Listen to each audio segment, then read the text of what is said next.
Lalan top show brought to you by Sensodyne के and American pistachios. अभी लेके आए सेंसोडेंट के, टूथ का करंट गॉन तो लाइफ का करंट ऑन। दिल्ली के मुख्यमंत्री अरविंद केजरीवाल को फिर से राहत नहीं मिली। कथित शराब नीति घोटाले में उनकी हिरासत 8 दिन के लिए बढ़ा दी गई। 15 दिन की न्यायिक हिरासत 15 अप्रैल को पूरी हो रही थी, जिस पर राउज एवेन्यू कोर्ट में सुनवाई हुई। दिल्ली के मुख्यमंत्री अब तिहाड़ जेल की बैरक नंबर 2 में 23 अप्रैल तक रहेंगे। इस मामले में 6 आरोपी बीआरएस नेता के कविता को भी राउज एवेन्यू कोर्ट में पेश किया गया। उनकी भी न्यायिक हिरासत 23 अप्रैल तक बढ़ा दी गई है। सीबीआई का कहना है कि कविता जांच में सहयोग नहीं कर रही। अरविंद केजरीवाल को देश की सर्वोच्च अदालत से भी निराशा हाथ लगी। सुप्रीम कोर्ट में उनकी गिरफ्तारी के खिलाफ दायर याचिका पर 15 अप्रैल को सुनवाई होनी थी। केजरीवाल के वकील अभिषेक मनु सिंह भी याचिका पर तुरंत सुनवाई चाहते थे। उन्होंने अदालत से कहा कि वो कुछ ऐसे तथ्य सामने रखना चाहते हैं जो कोर्ट की आत्मा झकझोर देंगे, लेकिन जस्टिस संजीव खन्ना और जस्टिस दीपांकर दत्ता की बेंच ने केस पर तुरंत सुनवाई से इनकार किया। कोर्ट ने ईडी से केजरीवाल की गिरफ्तारी पर 24 अप्रैल तक जवाब दाखिल करने के लिए कहा। ईडी के जवाब के बाद 27 अप्रैल तक केजरीवाल को अदालत के सामने अपना पक्ष रखना होगा, जिसके बाद 29 अप्रैल को इस मामले पर सुनवाई होगी। अभी साफ हो गया केजरीवाल को चुनाव प्रचार के लिए राहत नहीं मिलने वाली है। केजरीवाल से 15 अप्रैल को तिहाड़ जेल में मिलने पहुंचे पंजाब के मुख्यमंत्री भगवंत मान और आम आदमी पार्टी के राष्ट्रीय महासचिव और सांसद संदीप पाठक। और जैसे ही मैं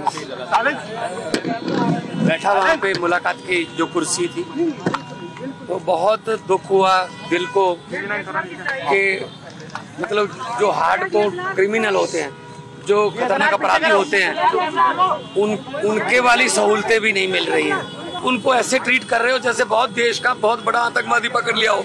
शीशा लगा हुआ था, फोन पे उधर से फोन पे बात कर रहे थे, और शीशा भी ऐसा गंदा शीशा कि शक्ल भी अच्छी तरह के एक दूसरे की नजर नहीं आ रही थी। लेकिन ये जो चीज है ये बहुत ही इनको महंगी पड़ेगी। उन्होंने दिल्ली का हाल कैसा है, जनता कैसे है, और हमने एक एक चीज उनको बताया। उन्होंने ये भी कहा कि अगले हफ्ते से वो 2-2 मंत्रियों को बुलाएंगे और 2-2 मंत्रियों को बुलाकर दिल्ली के सारे कामों का रिव्यू करेंगे। उसके साथ साथ उन्होंने मुझे ये भी कहा कि मैं सभी विधायकों से मिलूं और सभी विधायकों से मिलकर उनको ये कहूं, उनका केजरीवाल साहब का ये मैसेज उनको दूं कि वो अब अपने गली गली में, घर घर में, अपने एरिया में जाके जनता से मिले। किसी को कोई तकलीफ नहीं होना चाहिए, किसी को कोई दुख नहीं होना चाहिए। आज तक जितनी सेवा करते आ रहे थे उससे 10 गुना ज्यादा सेवा करना है। दूसरी सुर्खी, हम सुप्रीम कोर्ट और हाई कोर्ट के रिटायर्ड जज हैं। ये पत्र कुछ बातों की ओर आपका ध्यान दिलाने के लिए लिख रहे हैं। कुछ गुट हैं जो न्यायपालिका को कमजोर करने की कोशिश कर रहे हैं। दबाव डालकर, गलत सूचनाएं फैलाकर या सार्वजनिक तौर पर अपमानजनक बातें फैलाकर कमजोर करने की कोशिश कर रहे हैं। देश की अदालतों के 21 रिटायर्ड जजों ने चीफ जस्टिस के नाम एक खुला खत लिखा है। इसमें न्यायपालिका से जनता का भरोसा उठने की आशंका जताई गई।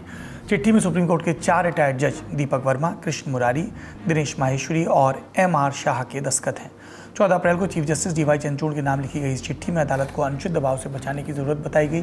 कहा गया कुछ गुट निजी स्वार्थ के लिए छवि खराब कर रहे हैं। आरोप लगाया गया कि इनके तरीके चिंताजनक हैं। बेबुनियाद बातों को फैलाने से लेकर न्यायपालिका की छवि को नुकसान पहुंचाना शामिल है। ये भी कहा गया कि ये गुट न्यायपालिका के फैसलों पर असर डाल रहा है। चिट्ठी में साफ तौर पर नहीं बताया गया कि ये गुट कौन से हैं और इसमें कौन लोग शामिल हैं। न ही जजों ने उन घटनाओं का जिक्र किया जिस कारण उन्हें ये चिट्ठी लिखनी पड़ी। 1 महीने के भीतर दूसरा मौका है जब CJI के सामने जजों ने सार्वजनिक चिंता जताई। 26 मार्च को 500 से ज़्यादा सीनियर वकीलों ने भी चीफ जस्टिस ऑफ इंडिया को चिट्ठी लिखकर कहा था। इन जजों में हरीश साल्वे, मनन मिश्रा और आदिश अग्रवाल जैसे नामचीन वकील शामिल थे और कहा गया था कि न्यायपालिका पर तमाम दबाव डाले जा रहे हैं। अब बारी लोकसभा चुनाव से जुड़े अपडेट्स जानने की। गृह मंत्री अमित शाह 15 अप्रैल को जयपुर पहुंचे और करीब 2 किलोमीटर लंबा रोड शो किया। इस दौरान अमित शाह के साथ मुख्यमंत्री भजनलाल शर्मा, डिप्टी सीएम दिया कुमारी और जयपुर शहर लोकसभा सीट से बीजेपी की प्रत्याशी मंजू शर्मा भी थीं। शाह ने उसी जगह पर रोड शो किया जहां राजस्थान विधानसभा चुनाव के समय प्रधानमंत्री नरेंद्र मोदी ने रोड शो किया था। इससे पहले अमित शाह मणिपुर भी पहुंचे थे। इम्फाल में उन्होंने कहा कि हिंसा प्रभावित मणिपुर में शांति स्थापित करना केंद्र सरकार की प्राथमिकता है। शाह ने आरोप लगाया कि कांग्रेस का एजेंडा है मणिपुर को बांटना।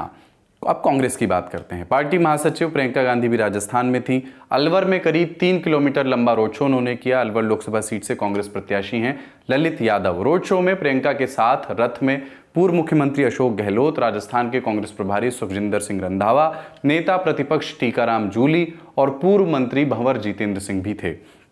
कांग्रेस नेता राहुल गांधी जिस हेलीकॉप्टर से 15 अप्रैल को तमिलनाडु के नीलगिरी पहुंचे, उसको लैंड करते ही चुनाव आयोग फ्लाइंग स्क्वाड के साथ अधिकारियों ने उस हेलीकॉप्टर की जांच की। इसे रेगुलर जांच बाद में बताया गया। कांग्रेस की तरफ से अभी तक इस पर कोई ज़्यादा जानकारी नहीं आई है कि ये जांच क्यों की गई। इससे एक दिन पहले तृणमूल कांग्रेस के नेता अभिषेक बनर्जी के हेलीकॉप्टर पर भी छापा मारा गया था। ये छापा इनकम टैक्स की टीम ने मारा था। अब आज का चुनावी किस्सा। पिछले किस्से में हमने आपको बताया था कब कांग्रेस में इंदिरा गांधी के खेमे ने बगावत की। आज का किस्सा भाजपा की पूर्ववर्ती पार्टी यानी जनसंघ में बगावत का है। 1973 में ये बगावत हुई थी। पार्टी में अटल आडवाणी के नेतृत्व पर, खासतौर पर अटल बिहारी के नेतृत्व पर तानाशाही का आरोप लगाते हुए पूर्व अध्यक्ष बलराज मधोक ने इस्तीफा दिया था। पर इस्तीफे से पहले क्या हुआ? बलराज मधोक का भाषण आया, उसके बाद कारण बताओ नोटिस हुआ। नोटिस के बाद बलराज मधोक बयान पर डटे रहे और आखिरकार पार्टी ने कानपुर अधिवेशन के बाद उन्हें निष्कासित कर दिया था। आज का ललन टॉप शो इसी किसी के साथ समाप्त होता है। अपने और अपनों का ख्याल रखिए। शुक्रिया, शुभ रात्रि। मैं एक बार फिर से देश के दौरे पर निकल रहा हूँ। तमिलनाडु, केरल के बाद अब बारी है असम और बिहार की। जोरहाट में, डिब्रूगढ़ में, पूर्णिया में आपसे मुलाकात होगी। ललन टॉप के सोशल मीडिया हैंडल्स पर आपको हमारे और हमारे साथी रिपोर्टर्स के मूवमेंट के बारे में जानकारी मिलती रहेगी। हम इस उम्मीद के साथ ज़मीन पर आते हैं कि आप दर्शकों से भी भरपूर मुलाकात हो। यदि आप हमसे जुड़ना चाहते हैं तो मेल करें chunav@lalontop.com पर। शुक्रिया, शुभ रात्रि।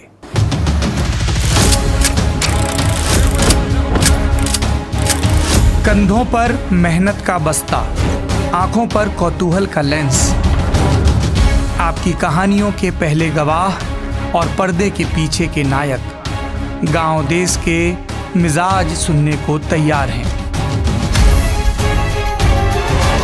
क्या आप तैयार हैं? ललन टॉप चुनाव यात्रा 2024।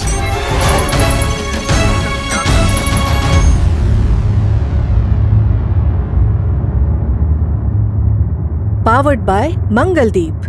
प्रार्थना की महक, प्रार्थना के बाद भी। Candid dusting powder, ITC sunrise मसाले, स्वाद बिहार का।